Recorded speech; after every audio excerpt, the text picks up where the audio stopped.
जय हो भोजपुरिया समाज। तो कैसन बानी रहुआ लोग, ठीक बानू?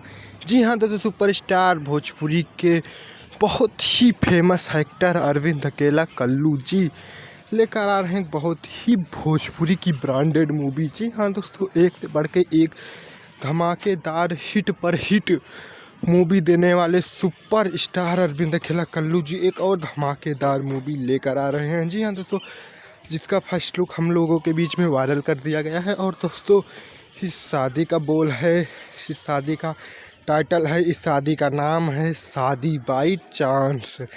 जी हाँ दोस्तों, इस फिल्म का नाम ही है शादी बाई चांस। तो दोस्तों, आप लोग अरविंद अकेला कल्लू जी के अगर फ़ैन हैं तो उनके इस मूवी को अपना बहुत सारा प्यार और आशीर्वाद दीजिएगा।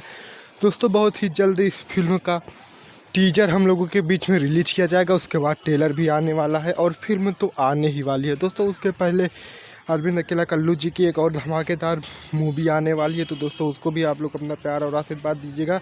और अगर आप लोग सुपरस्टार अरविंद अकेला कल्लू जी के फ़ैन हैं तो हमारे इस चैनल को सब्सक्राइब जरूर कर लीजिएगा, क्योंकि दोस्तों भोजपुरी से रिलेटेड सभी सुपरस्टारों की न्यूज़ सबसे पहले आपको इसी चैनल पर मिलेगी। फिर मिलते हैं नेक्स्ट वीडियो में। जय हिंद, जय भारत, जय भोजपुरी संसार।